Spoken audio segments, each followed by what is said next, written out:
Deadline event ম্যানেজমেন্টের আমন্ত্রণে সেদিনকে চলে গেছিলাম বোস ফ্যামিলির ছেলের জ্ঞান রিসেপশনে। আর সেখানে গিয়ে দেখে চক্ষু চড়ক গাছ। এখানকার ডেকোরেশন থেকে শুরু করে খাওয়া দাওয়া, বড় বউয়ের এন্ট্রি, সব কিছুই ছিল ধামাকাদার আর অসাধারণ। এই ম্যারেজ রিসেপশন পার্টিতে মাত্র 1800 জন গেস্ট আমন্ত্রিত ছিল। এই রিসেপশন পার্টিটা হয়েছিল হিজেল রিসর্টে। আর এই রিসর্টটা অনেকটাই বড়। আর এখানে যারা আমন্ত্রিত গেস্টরা এসেছিল তাদের যাতে সুবিধা হয় সেই ক্ষেত্রে ডেডলাইন ইভেন্ট ম্যানেজমেন্ট হাউসের তরফ থেকে ছোট ছোট ব্যানার করে main course area, buffet area, veg area সব কিছুই আলাদাভাবে করে রেখেছিল। আর এই এত বড় একটা প্রোগ্রামে মাত্র 1800 লোকের অ্যারেঞ্জমেন্টের দায়িত্ব কিন্তু একটা বড় ব্যাপার। এই দিকটা নজর রাখার জন্য গেটের এন্ট্রি থেকে প্রোগ্রামের সমস্ত জায়গাতে বাউন্সারের ব্যবস্থাও রেখেছে ডেডলাইন ইভেন্ট ম্যানেজমেন্ট হাউসের তরফ থেকে।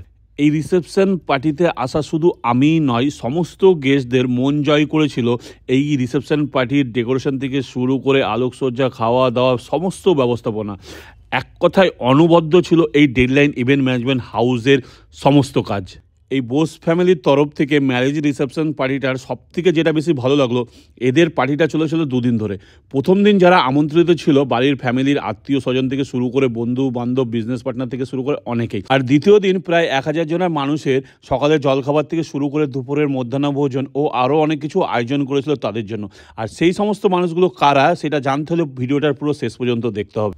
এরপরে দেখতেই পাবে বড় বউয়ের গ্র্যান্ড ধামাকাদার এন্ট্রি, যেটা ছিল জাস্ট দেখার মতো।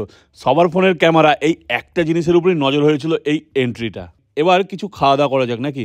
প্রথমেই চলে গেলাম জৈন ফুড কোর্ট মানে ভেজ কাউন্টার। আর সেখানে ঢুকে তো পুরোই অবাক। ভেজ কাউন্টারে ভেজে এত কিছু অপশন হয় আমি এখানে এসেই প্রথম জানতে পারলাম। অনেক কিছুর নাম আমি এখানে প্রথমেই শুনেছি ভেজ কাউন্টারের অপশানগুলোতে। তো সব কিছুর নাম আমি বলছি না এক এক করে, প্রত্যেকটা খাবারের নাম ও ছবি ও ভিডিও আমি আমার ভিডিওর মাধ্যমে দেখিয়ে দিলাম, তোমরা ঠিক করে দেখে নিও। আর খাবারের টেস্ট তো কথাই নাই, প্রত্যেকটা খাবার এখানকার ছিল জাস্ট দারুণ।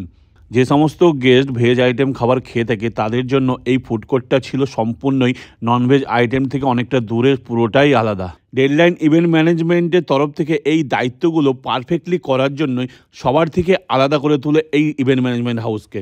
আপনার বাড়ির কোনো শুভ অনুষ্ঠান, বিবাহবার্ষিকী, বিয়ে বা জন্মদিনের পার্টি বা অফিস পার্টি থেকে শুরু করে সোশ্যাল প্রোগ্রাম সব কিছুরই দায়িত্ব অ্যারেঞ্জমেন্ট করে থাকে এই ডেডলাইন ইভেন্ট ম্যানেজমেন্ট। আর এই ভেজ কাউন্টার থেকে এক এক করে স্ন্যাক্স অনেক কটাই নিয়ে নিয়েছিলাম। আর প্রত্যেকটা স্ন্যাক্সের টেস্ট ছিল জাস্ট অতুলনীয়। আর এই ভেজ সেকশনে যে সমস্ত খাবারের কাউন্টারগুলো দেখতে পাচ্ছ, ম্যাক্সিমাম খাবারের স্টলগুলো লাইভ কাউন্টার ছিল, মানে ওখানেই দাঁড়িয়ে অন দ্য স্পট খাবার রেডি করে গেস্টদেরকে সার্ভ করা হচ্ছে।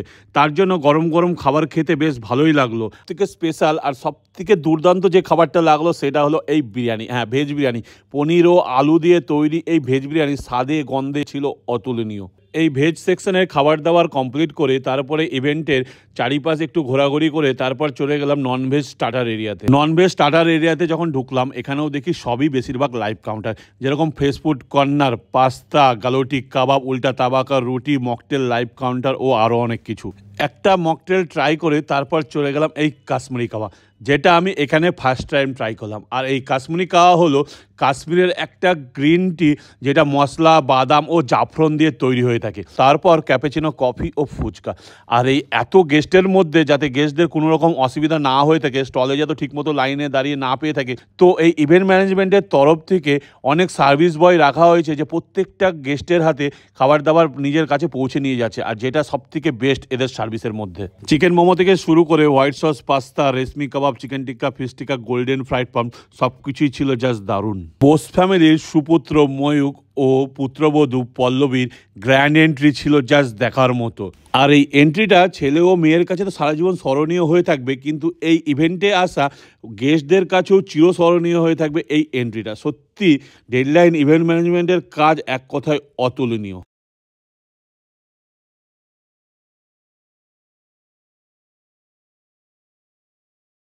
প্রায় 20 থেকে 30 রকমের উপরে স্টার্টার আইটেম ট্রাই করে পেটে কি আর জায়গা থাকে। মাঝখানে 1 থেকে 1.5 ঘন্টার ব্রেক নিয়ে নিয়েছিলাম, তারপরে চলে গেলাম এই মেন এরিয়াতে। হাতে প্লেট নিয়ে প্রথমেই তুললাম একটা ফিশ ফ্রাই, পিস মটন কিমা, তার সাথে বাটার নান, আর সাদা ভাত, তার সাথে সর্ষে ইলিশ ভাপা। প্রত্যেকটা খাবারই ছিল খুবই ভালো, স্পেশালি ইলিশ ভাপাটা আর মটন পিস কিমাটা আমার বেস্ট লাগলো। আর এইগুলো শেষ না হতে হতেই নেক্সট প্লেট নিয়ে হাজির মটন বিরিয়ানি আর তার সাথে চিকেন চাপ। এইটা তো মিস করাই যাবে না একদম। বিরিয়ানির মটন বলো বা চিকেন চাপের চিকেনের সাইজ, দুটো সাইজই খুবই ভালো। আর এই চিকেন চাপের সাথে মটন বিরিয়ানির টেস্ট ছিল জাস্ট টু গুড। এত খাবারের আইটেম, আমাদের এই ভিডিওটা শ্যুট করতে অনেকটাই টাইম লেগেছে এই ইভেন্টে এসে। আর সবথেকে ইভেন্টের বেশি ভালো লাগলো যে প্রত্যেকটা খাবার গেস্টদেরকে গরম গরমই সার্ভ করা হয়েছে। এত কিছু খাবার শেষ করার পরেও ডিজার্টেও কিছু ছাড়িনি। মিষ্টি, আইসক্রিম, পাঁপড়, মিহিদানা, চাটনি সব কিছুই ট্রাই করেছি। ভিডিওর শুরুতেই বলেছিলাম এই প্রোগ্রামটা 2 দিন ধরে চলেছিল। তো নেক্সট দিনে কাদেরকে খাওয়ানো হয়েছিল সেটাই এবার বলবো।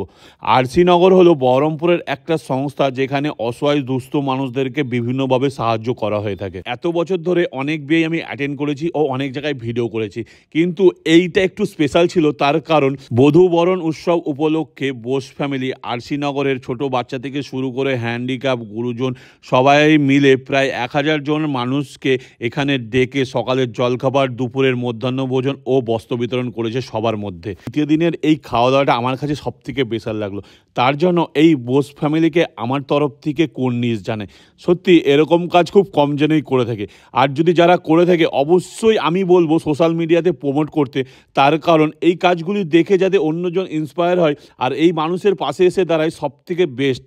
প্রায় 3 দিন ধরে এত কিছু পরিষেবার পিছনে একটাই নাম, ডেডলাইন ইভেন্ট ম্যানেজমেন্ট হাউস।